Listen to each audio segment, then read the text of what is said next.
This is the story of your enslavement, how it came to be, and how you can finally be free. We became, alone among the animals, afraid of death and of future loss. And this was the start of a great tragedy and an even greater possibility. You see, when we become afraid of death, of injury and imprisonment, we become controllable and so valuable in a way that no other resource could ever be. The greatest resource for any human being to control is not natural resources or tools or animals or land, but other human beings. You cannot get more eggs by threatening a hen, but you can get a man to give you his eggs by threatening him. This human farming has been the most profitable and destructive occupation throughout history, and it is now reaching its destructive climax. Human society cannot be rationally understood until it is seen for what it is: a series of farms where human farmers own human livestock. Some people get confused because governments provide healthcare and water and education and roads, and thus imagine that there is some benevolence at work. Nothing could be further from the reality. Farmers provide healthcare and irrigation and training to their livestock.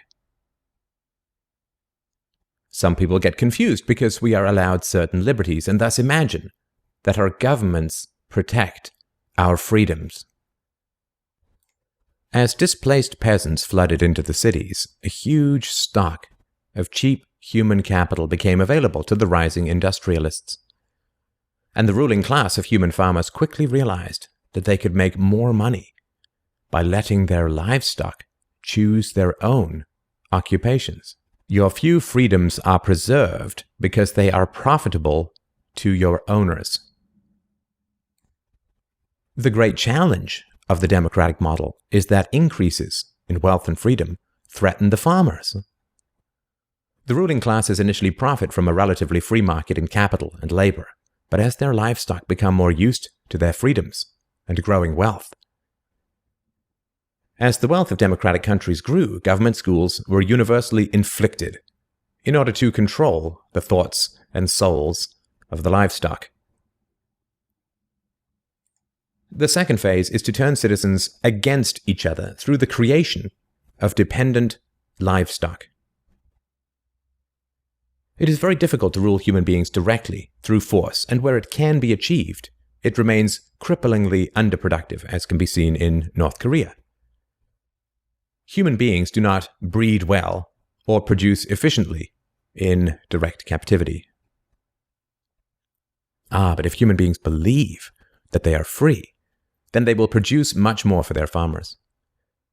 The best way to maintain this illusion of freedom is to put some of the livestock on the payroll of the farmer. Those cows that become dependent on the existing hierarchy will then attack any other cows who point out the violence, hypocrisy, and immorality of human ownership. If you can get the cows to attack each other whenever anybody brings up the reality of their situation, then you don't have to spend nearly as much controlling them directly. Those cows who become dependent upon the stolen largesse of the farmer will violently oppose any questioning of the virtue of human ownership, and the intellectual and artistic classes, always and forever dependent upon the farmers, will say to anyone who demands freedom from ownership, "You will harm your fellow cows." This is why there can be no viable and sustainable alternative to a truly free and peaceful society. A society without political rulers, without human ownership, without the violence of taxation and statism. To be truly free is both very easy and very hard. We avoid the horror of our enslavement because it is so painful to see it directly. We dance around the endless violence of our dying system because we fear the attacks of our fellow livestock. But we can only be kept in the cages we refuse to see. You can continue to be a slave to the financial system and watch the continuous wars, depressions, and injustice across the globe while placating yourself with vain entertainment and materialistic garbage.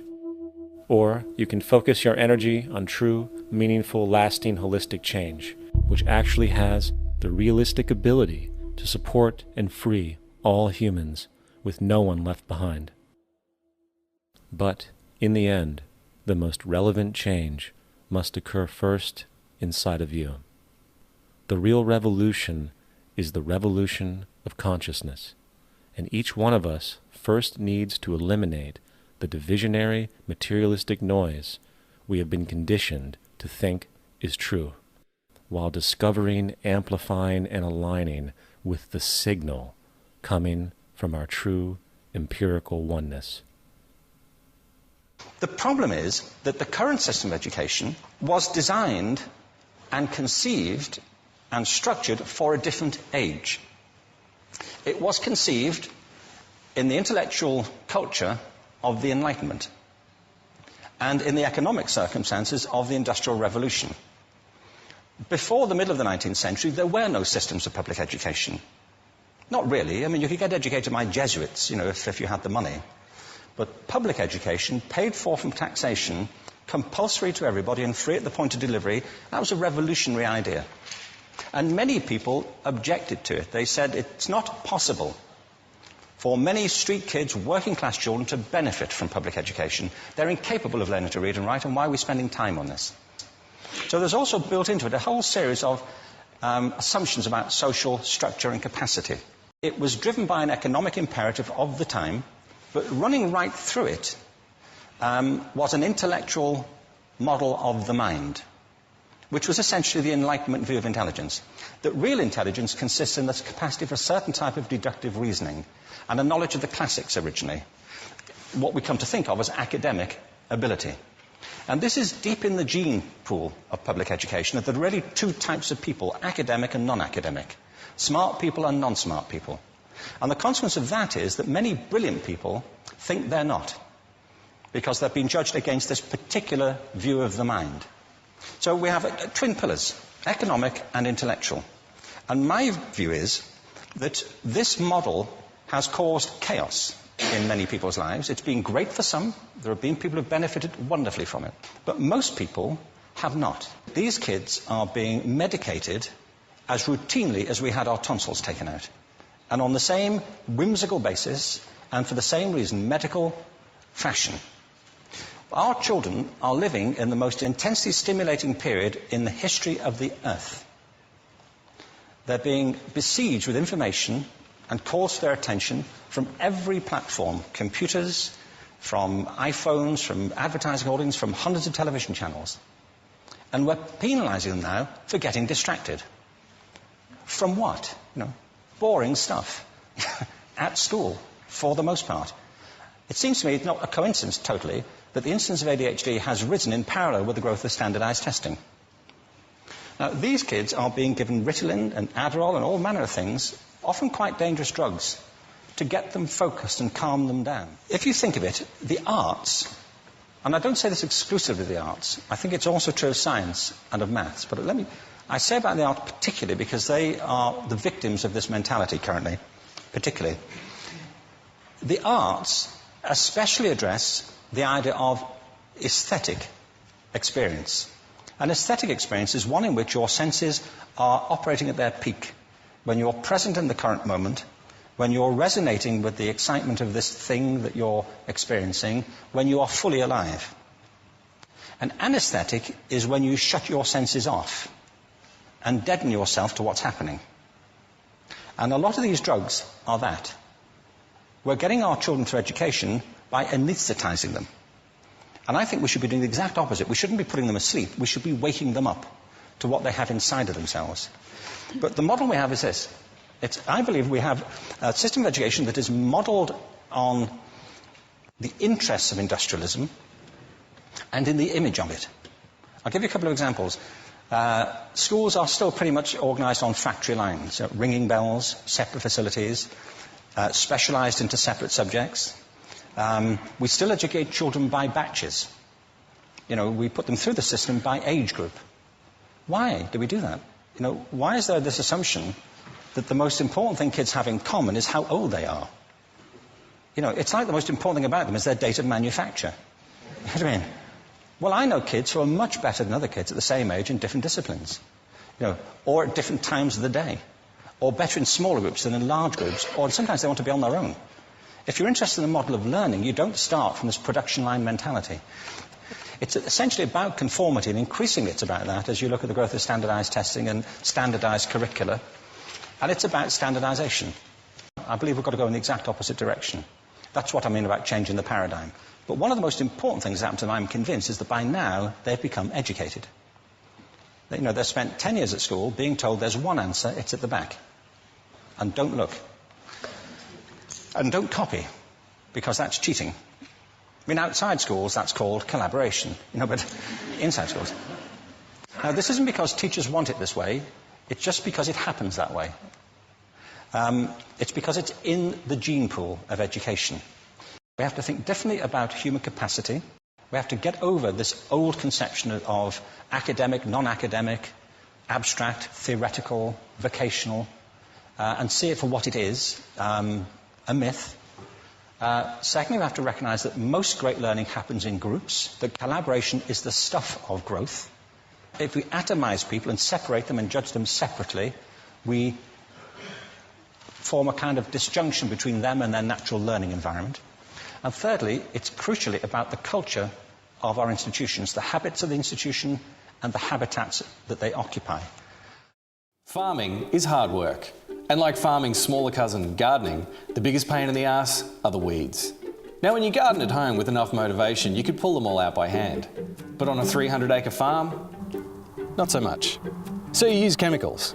And nothing kills those bloody weeds better than Roundup from Monsanto, the famous makers of Joni Mitchell's favourite DDT, Agent Orange, which aside from the occasional birth defect, did a great job of destroying the rice fields during the Vietnam War, the cow-swelling bovine growth hormone, and PCB, everyone's favourite carcinogenic environmental pollutant. But with the revolutionary key ingredient in Roundup, glyphosate, the folks at Monsanto have added not just enormous profits to their bottom line, but also the word probably in front of the word carcinogenic.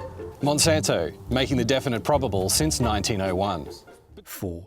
Reform society. Plato spent a lot of time thinking how the government and society should ideally be. He was the world's first utopian thinker. He wanted to know, how could a society get better at producing not military power, but fulfilled people? In his book, The Republic, Plato identifies a number of changes that should be made. Athenian society was very focused on the rich, like the louche aristocrat Alcibiades, and sports celebrities like the boxer Milo of Croton. Plato wasn't impressed. It really matters who we admire, because celebrities influence our outlook, ideas, and conduct, and bad heroes give glamour to flaws of character. Plato therefore wanted to give Athens new celebrities, replacing the current crop with ideally wise and good people he called guardians, models for everyone's good development. These people would be distinguished by their record of public service, their modesty and simple habits, their dislike of the limelight, and their wide and deep experience. They would be the most honoured and admired people in society. To help the process, Plato started a school, the Academy, in Athens, which lasted a good 300 years. There, pupils learnt not just maths and spelling, but also how to be good and kind. We were saying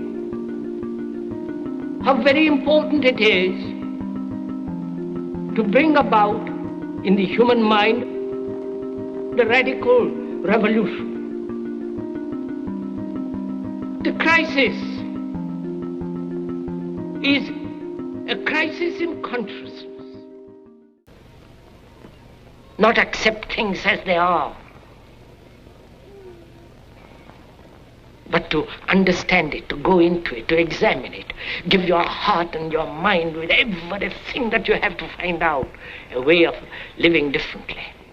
But that depends on you and not somebody else. Because in this there is no teacher, no pupil, there is no leader, there is no guru, there is no master, no savior. You yourself are the teacher and the pupil, you are the master, you are the guru, you are the leader. You are everything. And to understand is to transform what is. The whole system that we live in drills into us that we're powerless, that we're weak, that our society is evil, that it's crime-ridden, etc., and so forth.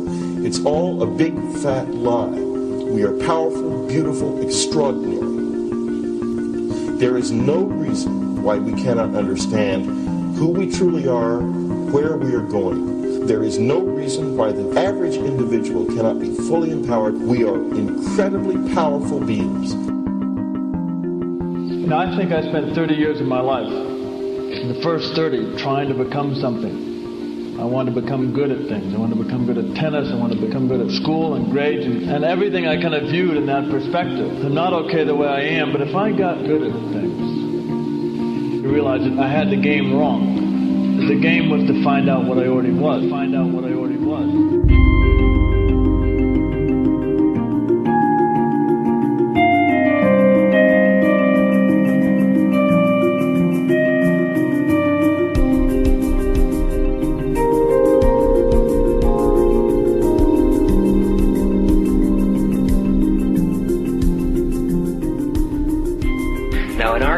We've been trained for individual differences to stand out.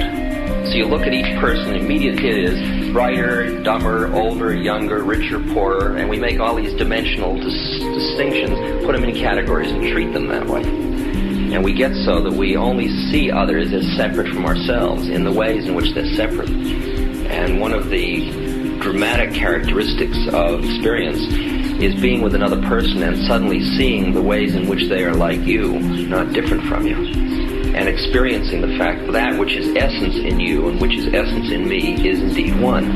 The understanding that there is no other. It is all one. And I wasn't born Richard Albert, I was just born as a human being, and then I learned this whole business of who I am and whether I'm good or bad or achieving or not, all that's learned along the way.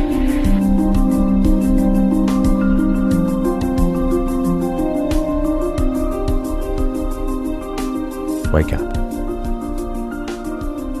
To see the farm is to leave it.